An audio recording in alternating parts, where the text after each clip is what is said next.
WIGO 1570 AM radio. Today marks the 70th anniversary of the Universal Declaration of Human Rights, established by the United Nations, and every year, on December 10th, the date on which the Declaration was officially adopted, World Human Rights Day is commemorated all across the globe. Here at WIGO, the World Human Rights Network will be issuing an impact statement in this news conference, being heard live over the radio and the internet to reach a global audience and to build a communications framework for the work that lies ahead in a new commitment to human rights in the 21st century. To myself, what a wonderful world. I see skies of blue, clouds of white, a bright blessed day, a dark sacred night. Then I think to myself, what a wonderful world. The colors of the rainbow, they are so pretty in the sky. They are also on the faces of people passing by. I see friends shaking hands, saying, how do you do? They're really saying, Where, after all, do universal human rights begin? In small places close to home, so close and so small that they cannot be seen on any maps of the world. Unless these rights have meaning there, they have little meaning anywhere. Without concerted citizen action to uphold them close to home, we shall look in vain for progress in the larger world. These are the inspiring musings of Eleanor Roosevelt, chairperson of the drafting committee of the Universal Declaration of Human Rights. The Universal Declaration of Human Rights is a milestone document in the history of human rights, drafted by representatives with different legal and cultural backgrounds from all regions of the world. It set out for the first time fundamental human rights to be universally protected. The Declaration was adopted by the UN General Assembly in Paris on 10 December 1948 during its 183rd plenary meeting. Translated into hundreds of languages and dialects from Abkhaz to Zulu, the UDHR set a world record in 1999 for being the most translated document in the world. WIGO 1570 AM presents to you a live news conference of the World Human Rights Network in observance of the 70th World Human Rights Day. I am J. Francis Springs. Today is the best day of my life, and I thank you for allowing me for a few moments to be a part of your life as we observe and celebrate this meritorious day. Join with me for a moment of recognition of our universal Creator. To God of all, we acknowledge your presence in our lives, thanking you that we are made in your image as one. Endowed with all your power and majesty, bless now your greatest creation. It is a pleasure and an honor to greet our guest in the WIGO studios, the laudatory statesman, global human rights advocate, chairman of the World Human Rights Network, my role model and friend, the Honorable Al Bartell. Good morning, brother, or good afternoon, Brother Bartell. It's good to be here, brother, and it's always good to see you again. Absolutely. Man, it is such a pleasure. We say welcome to the incredible WIGO studios and remind you that this broadcast is also streaming online at www.wigoam.com. And if you have a comment or question for our guests, give us a call at 404-361-1571. This program will also be in two parts, and at 12:30 p.m. we will be tele-streaming on the Zoom conference network. Al, if you will, and I'm going to be personal here because Sure. we've known each other for a minute or two. Yeah. When I was a little boy, you used to bring me to school with that greasy sandwich bag. In broad daylight, no doubt. Share with our listeners what the World Human Rights Network is about and who do you serve? Sure. I serve human rights advocates of the world, and I'm committed to all people in the world. And so the World Human Rights Network got created by those of us who are stakeholders of human rights. Mm-hmm. Stakeholders meaning we look at human rights data and look at how do we communicate human rights data, collect human rights data, and distribute human rights data. Mm-hmm. So when the American president communicated that he had withdrawn from the United Nations Human Rights Council, we were collectively concerned. I'm sure you were. Now, let me hear again, human rights. What are they? The opportunity for human beings and the spirit of human beings to be free, Mm-hmm. uncontrolled.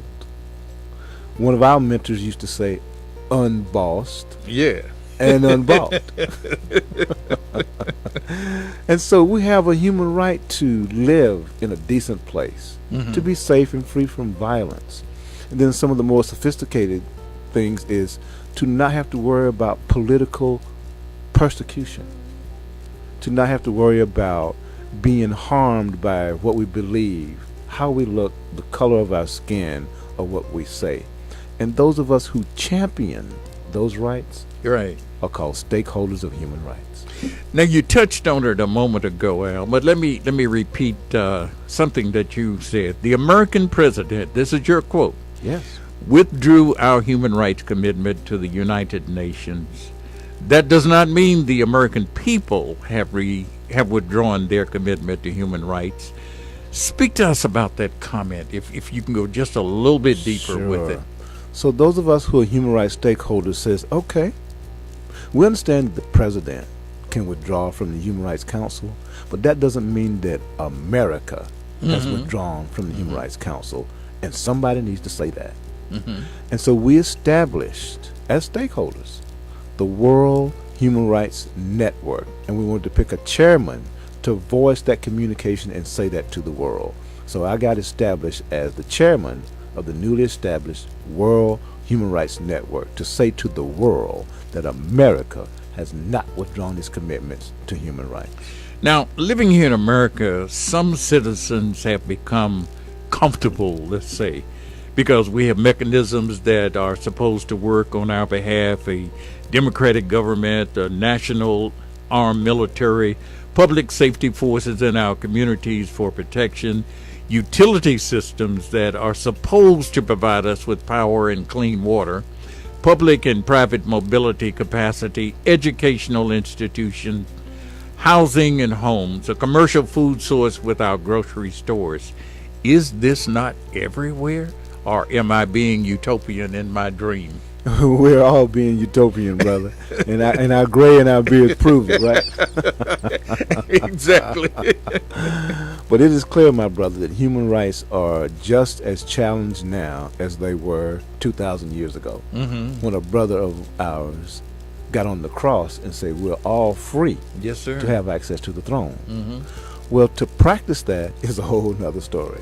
So even though we are in America, supposedly one of the most advanced and well-off countries in the world, people's rights can be sophisticatedly eroded and systematically discarded. And so there are conversations that must be had. We have to take a stand for the freedom of people, whether it's sophisticated or blatant acts of violence in broad daylight. And those of us who are human rights stakeholders have committed to that, and we are certainly beyond the shadow of a doubt clear that we must take the stand and be on the guardian trail as we emerge in the dawn of the 21st century. Now, Al, I don't want to twist your words, but I want to kind of go back to one of them.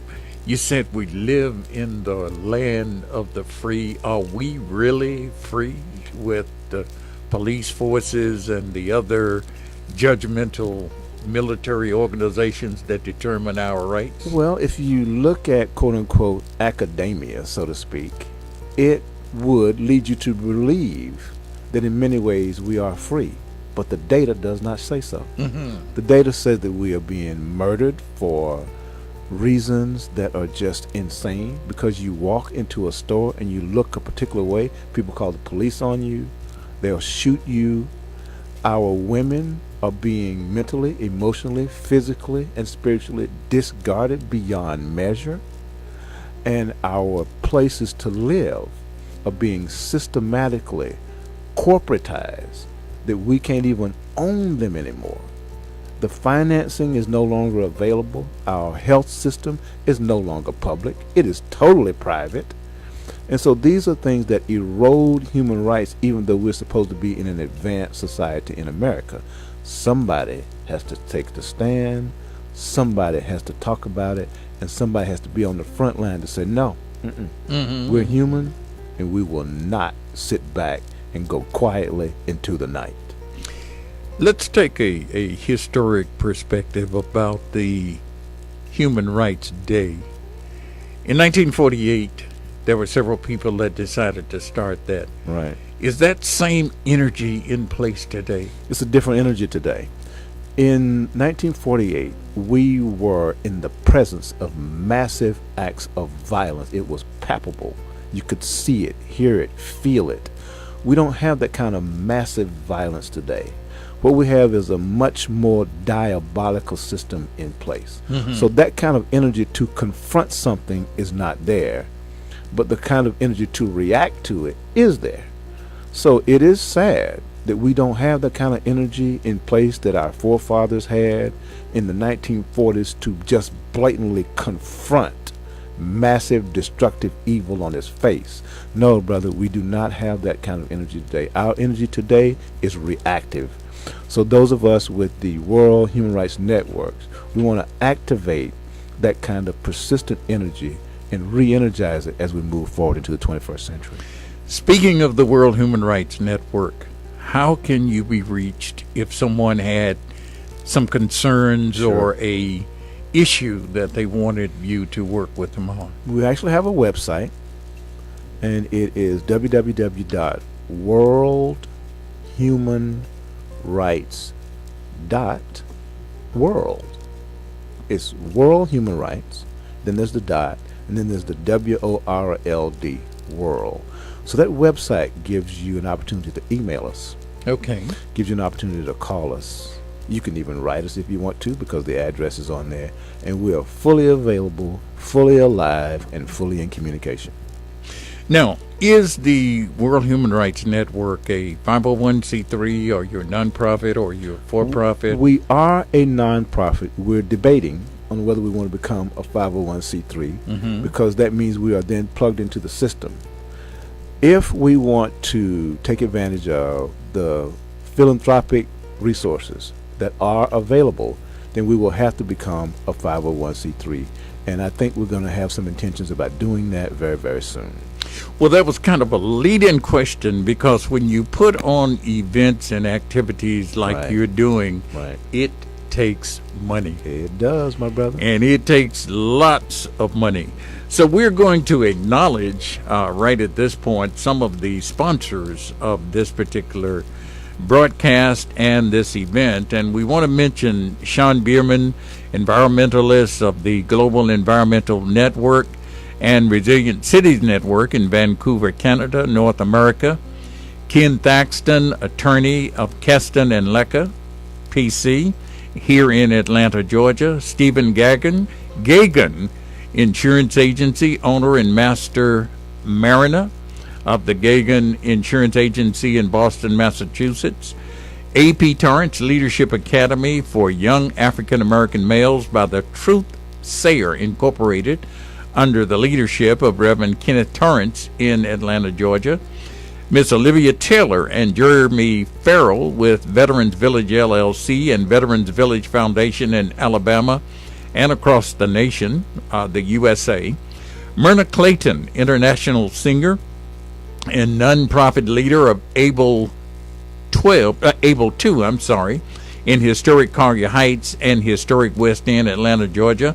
And we're going to ask Miss Carrie L. Williams, to share with us one of the commercials or PSAs for one of the sponsors. Thank you, Jay. It's time for a change. Black youth are 5 times as likely to be incarcerated as white youth. Help send 50 African American males to the 2019 AP Torrance Youth Leadership Academy and support their awakening as the conscientious leaders they were born to be. To donate, visit thetruthteller.org. Go right ahead. This message has been brought to you by the A.P. Torrance Leadership Academy and Truth Teller, LLC. And we want to thank each of the sponsors, supporters, and contributors of this broadcast, and we're going to take a brief pause to acknowledge them, so please stay with us. I am J. Francis Springs on Incredible Radio, WIGO. Hello, this is Myrna Clayton, international singer and executive director for Able To, a 501c3 nonprofit organization advocating for performing artists with disabilities. I am and we are standing up for world human rights. This is Myrna Clayton in historic Collier Heights, Atlanta, Georgia, and Able To, based in historic West End, Atlanta. For more information about me, please visit myrnaclayton.com. For more information about Able To, please visit able2.org. Thanks. This is Ken Thaxton and Caston and Lecca PC. We're standing up for world human rights. Article 2 of the Universal Declaration of Human Rights states, everyone is entitled to all of the rights and freedoms set forth in this declaration without distinction of any kind, such as race, color, sex, language, religion, political or other opinion, national or social origin, property, birth, or status. Take a stand for your human rights. This message has been brought to you by Ken Thaxton and Caston and Lecca, PC, from Atlanta, Georgia. This is Sean Behrman of the Global Environment Network and the Resilient City Network from Vancouver, Canada, and we are standing up for human rights. Article 7 of the Universal Declaration of Human Rights states, all are equal before the law and entitled to equal protection of the law, including the enjoyment of a safe, clean, healthy, and sustainable environment. Take a stand for your human rights. This message has been brought to you by Sean Behrman of the Global Environment Network and Resilient City Network in Vancouver, Canada, North America. Hello, this is Stephen Gagan of the Gagan Insurance Agency in Boston, Massachusetts. And we're standing up for world human rights because this is the right time to do the right thing. Article 1 of the Universal Declaration of Human Rights states, all human beings are born free and equal in dignity and rights, that they are endowed with reason and conscience and should act towards one another in a spirit of brotherhood. Take a stand for your human rights. This message has been brought to you by Gagan Insurance Agency in Boston, Massachusetts. This is Jeremy Farrell, CEO and President of Veteran Village Foundation, creating transitional and long-term housing solutions for homeless veterans throughout the U.S. We are standing up for world human rights. Article 25 of the Universal Declaration of Human Rights states, everyone has the right to a standard of living adequate for the health and well-being of him or herself and his or her family. Take a stand for your human rights. This message has been brought to you by Olivia Taylor and Jeremy Farrell of Veterans Village LLC and Veterans Village Foundation across the USA. So kind of you to stay with us, or if you are just joining us, I am J. Francis Springs, host of the news conference of the World Human Rights Network in observance of World Human Rights Day. And my guest, the Honorable Al Bartell, Chairman of the World Human Rights Network. Al, there are a few minutes left in this part of the news conference. In the year of 2018, December the 10th, it marks the beginning of a year-long commemoration of 70 years celebrating our inalienable rights. But there seems to be a hostility toward these rights and those that defend them. Is the Human Rights Network advocating on this subject? It is indeed. There is a battle for control, my brother, and it is raging fiercely. Those of us who practice certain sayings deep inside of the Christians saying that slew-footed is running to and fro, and he has been re-energized as we move into the 21st century. So we have to continue to be on the battlefield, brother. Human rights are being opposed. Human rights are being dismantled. Human rights are being destroyed. And we cannot sit back and let that happen. So those of us who are stakeholders created the World Human Rights Network to say we will not go quietly into the night. All right. The Universal Declaration of Human Rights, being a milestone document, And I'm not going to put you on the spot and ask you to do all, I think it's 30 plus. 30 plus articles, Yeah. right? But if you could give us a sample Sure. of some of the rights that we just take for granted or that we may not even be aware of. Well, rights that we take for granted or may not be aware of is that somebody can't just come into your house, grab you, and haul you off just because they disagree with what you think or what you say. Mm-hmm. If you look at the current media, you would consider that that kind of threat is imminent. That at any day, because of what you believe, somebody may just come in your house, grab you up, and take you away because your beliefs are different.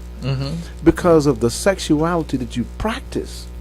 Threats are immediate because of the color of your skin, how you walk, talk, breathe, the food that you eat. And so we are clear that we may be advanced in technology, but our spirit is still wicked.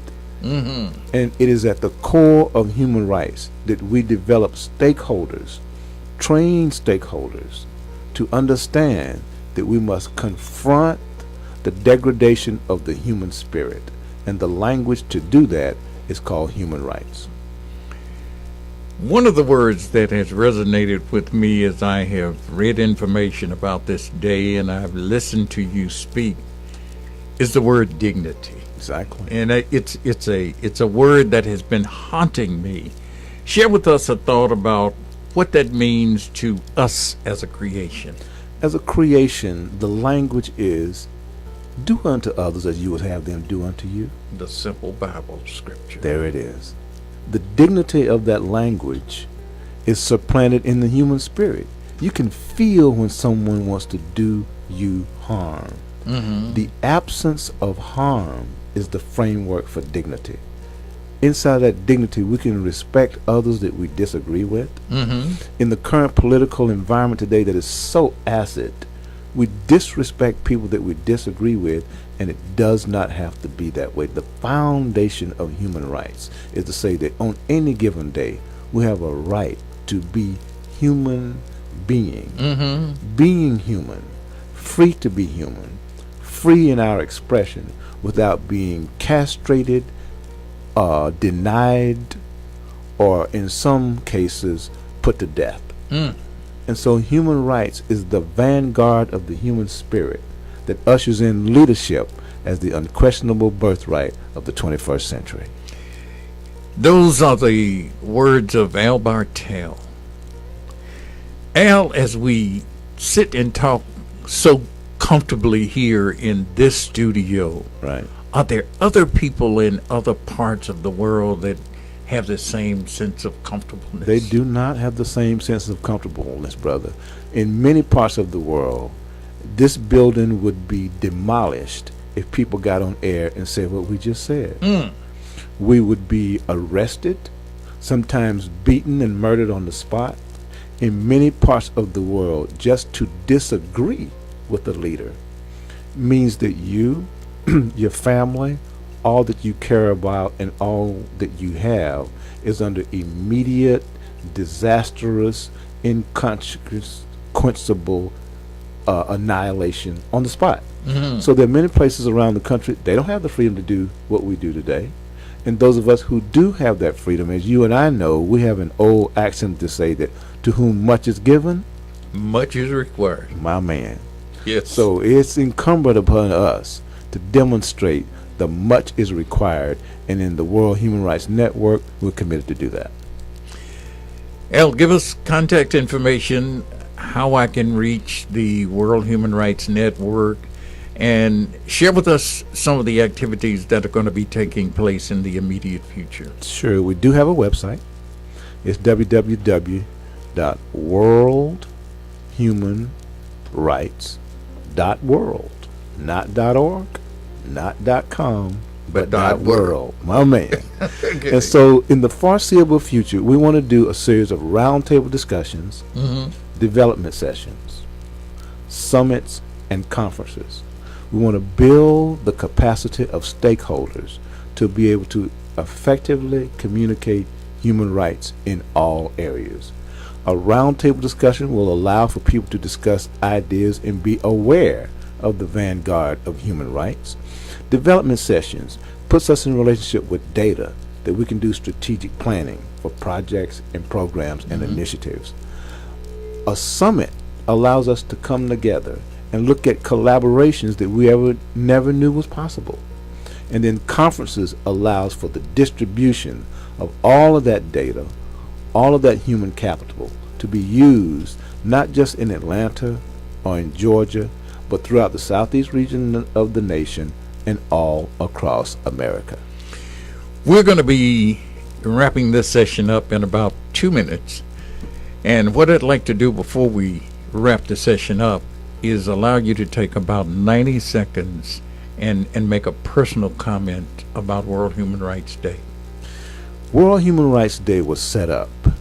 In many areas of the world, there's a phrase called, let us not forget. When we forget the past, we're doomed to repeat it. And so World Human Rights Day is the clarion call to keep waking us up. It's natural for us to go to sleep, but it's also natural for us to wake up. So World Human Rights Day is that wake-up call to say that human rights are still being denied, and we cannot go quietly into the night. World Human Rights Day is the clarion call, the wake-up call for men, women, children, and systems all across the globe on World Human Rights Day. I am J. Francis Springs, and I would like to remind you that this is a two-part news conference this afternoon. We will have in the second section of this broadcast special guest Olivia Taylor, who is one of our sponsors, she and her son Jeremy. They are affordable housing investors and real estate developers, and Olivia is president CEO of Veterans Village LLC in Alabama and across the USA. Our special guest, the succulent musical lyricist Miss Myrna Clayton, who is also a sponsor, international singer and nonprofit leader, Myrna and the Myrna Clayton Experience, and Able To. Our special guest will be Bao Fawn, and he is a World Human Rights stakeholder. We're going to have him involved in the second section of this program. And we thank our sponsors, Sean Bierman, environmentalist, Global Environment Network and Resilient Cities Network in Vancouver, Canada, North America. Ken Thaxton, attorney of Kasten and Lecca in Atlanta, Georgia. Stephen Gagan, insurance agency owner and master mariner. The Gagan Insurance Agency is in Boston, Massachusetts. A.P. Torrance, Leadership Academy for Young African American Males by the Truth Sayer Incorporated, under the direction of leadership of Reverend Kenneth Torrance in Atlanta, Georgia, Olivia Taylor, and Jeremy Farrell, whom we mentioned earlier. And we're going to ask Mrs. Carrie Williams to give us a quick commercial for our close, and we'll be right back on WIGO after Ms. Williams shares with us the information. The Truth Teller Incorporated sponsors a one-week summer academy, the A.P. Torrance Youth Leadership Academy, with the goal of creating a living legacy of future African American male leaders. Help send 50 men to the 2019 Academy and support their awakening as the conscientious leaders they were born to be. To donate, visit www.thetruthtayer.org. Trees of green, red roses too. I see them bloom for me and for you. Then I think to myself, what a wonderful world. I see skies of blue, clouds of white, a bright blessed day, a dark sacred night. Then I think to myself, what a wonderful world.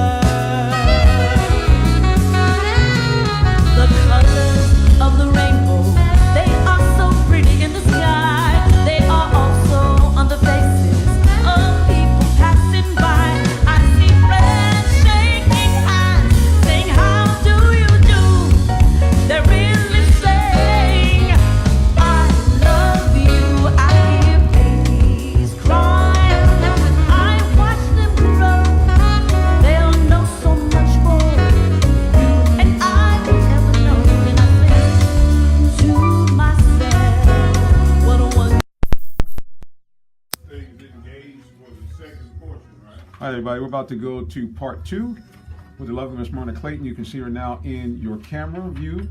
That's her music playing that you heard earlier, and you will hear it again. And we're here, as we always do, broadcasting great things from the community here on WIGO 1570, Atlanta's Incredible Radio.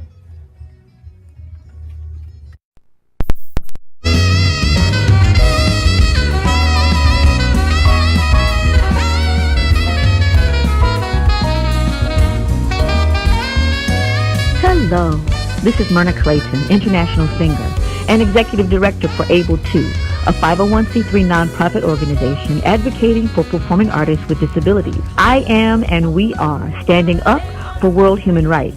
This is Myrna Clayton in historic Collier Heights, Atlanta, Georgia, and Able2, based in historic West End, Atlanta. For more information about me, please visit myrnaclayton.com. For more information about Able2, please visit able2.org. Thanks. This is Ken Thaxton and Caston and Lecca PC. We're standing up for world human rights. Article 2 of the Universal Declaration of Human Rights states, everyone is entitled to all of the rights and freedoms set forth in this declaration without distinction of any kind, such as race, color, sex, language, religion, political or other opinion, national or social origin, property, birth, or status. Take a stand for your human rights. This message has been brought to you by Ken Thaxton and Caston and Lecca, PC, from Atlanta, Georgia. This is Sean Behrman of the Global Environment Network and the Resilient City Network from Vancouver, Canada, and we are standing up for human rights. Article 7 of the Universal Declaration of Human Rights states, all are equal before the law and entitled to equal protection of the law, including the enjoyment of a safe, clean, healthy, and sustainable environment. Take a stand for your human rights. This message has been brought to you by Sean Behrman of the Global Environment Network and Resilient City Network in Vancouver, Canada, North America. Hello, this is Stephen Gagan of the Gagan Insurance Agency in Boston, Massachusetts. And we're standing up for world human rights because this is the right time to do the right thing. Article 1 of the Universal Declaration of Human Rights states, all human beings are born free and equal in dignity and rights, that they are endowed with reason and conscience and should act towards one another in a spirit of brotherhood. Take a stand for your human rights. This message has been brought to you by Gagan Insurance Agency in Boston, Massachusetts. This is Jeremy Farrell, CEO and President of Veteran Village Foundation, creating transitional and long-term housing solutions for homeless veterans throughout the U.S. We are standing up for world human rights. Article 25 of the Universal Declaration of Human Rights states, everyone has the right to a standard of living adequate for the health and well-being of him or herself and his or her family. Take a stand for your human rights.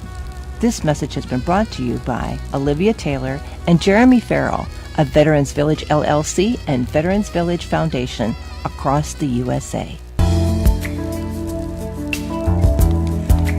Once again, we say good afternoon, and it is so kind of us, or kind of you, to stay with us. Or if you are just joining us, I am J. Francis Springs, host of the news conference of the World Human Rights Network in observance of World Human Rights Day.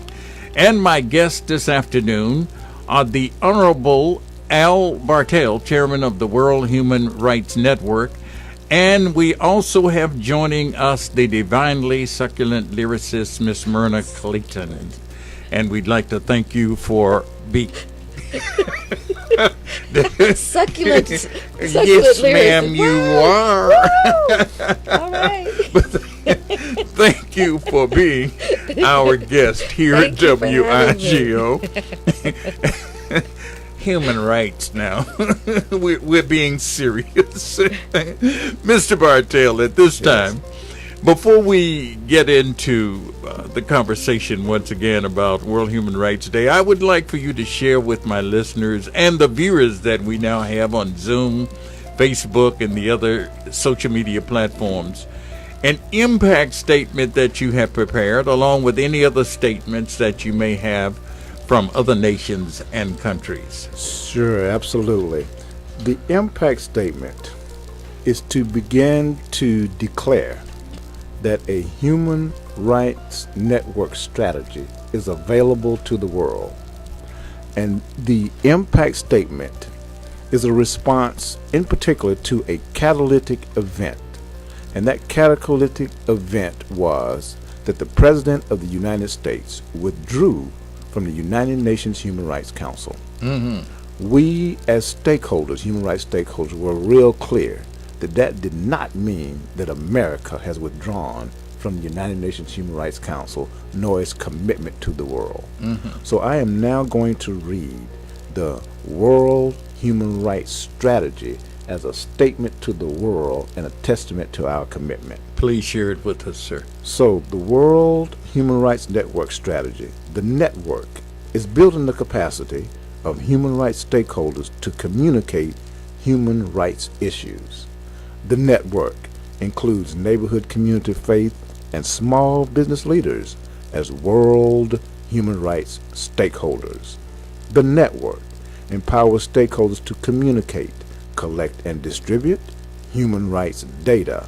The network encourages stakeholders to participate in local, state, national, and global human rights events. The network invites stakeholders to work on human rights projects, programs, ministries, initiatives, coalitions, and networks. The network engages government agencies and corporations to improve human rights conditions in villages and communities. The network produces human rights arts exhibits. The network initiates public-private partnerships for technology for human rights stakeholders. The network promotes human rights participation, interaction, and experiential opportunities for residents, visitors, and stewards. The network conducts roundtable discussions, development sessions, summits, and conferences on human rights solutions. That is the impact statement of ushering in human rights leadership in the dawn of the 21st century. And then I have a specific communication from a particular country that is under siege in human rights. One of the rights is to have the freedom from political persecution in the country of Sierra Leone. Some 10 years ago, a free and fair election came into being, and people participated in it and flourished. Since then, a group of people have managed to diabolically seize the voting process and have elected a group of people that are violating human rights and are punishing people who were on the other side of election. So I have an impact statement from the chairman of the All People's Congress in the United States of America on behalf of the people of the country of Sierra Leone. His statement reads, "We are asking all concerned Sierra Leoneans for democracy and all of Sierra Leone diaspora community to join with other world human rights stakeholders, including the United Nations Human Rights Council and the United States Senate Committee on Foreign Relations and the Subcommittee on Human Rights, to formally request of President Mayato Bayo, the current president of Sierra Leone, that he break his silence about human rights violations happening in Sierra Leone and publicly address the violations that are happening." That is the statement from the chairman of the All People's Congress of the United States of America on this 70th World Human Rights Day on December 10th, 2018. Fantastic. Now, for those that are not familiar with the country of Sierra Leone, let's remind them that many of the people and the residents there were natives of the country of Africa and in the land of Sierra Leone. Some were people that returned as slaves. They did. And we have a huge population of people from Sierra Leone here in the Atlanta marketplace. Yes, we did. If I may, Mr. Bartell, let me transition to one of our other guests this afternoon. I'd like to welcome and greet Miss Myrna Clayton. I won't call you succulent anymore. Thank you very much. It's a pleasure to be here. But you are an international as well as a national and local singer. Yes. Do you experience any kinds of challenges, and how would you compare the lifestyles of the countries you visit to us here in America? First of all, let me once again thank you for giving me the audience and the opportunity to be a part of this initiative. Thank you, Al, and thank you, Carrie. I have had the pleasure of traveling to and performing in, and let me name the countries. First, Nigeria. In addition, France, Germany, Great Britain, the entire country of Russia, as well, most recently, this past May, in Lithuania, Latvia, Estonia, Belarus, and Moldova. I've had the pleasure of performing, singing on stages in Russia. While in Russia, I performed actually with Russian musicians. This year, in the 5 Baltic states, I had the pleasure of bringing my band with me. And so most of these countries, with the exception of these last 5, I went alone and performed with area musicians there. And so I've had quite a bit of experience connecting with the locals, if you will, especially from a musician's standpoint. I've had the pleasure of traveling into the areas that are very rural as well as urban in those areas. I have witnessed a number of experiences where the lifestyle is very different than here in America. And so human rights is very important to everyone because it's who we are. It is, we are humans, we're human beings, and because of that, how we are treated and how others treat us and how we treat others is very important to the collective oneness of this world. And when we realize and recognize that we are all people, then politics get out of the way.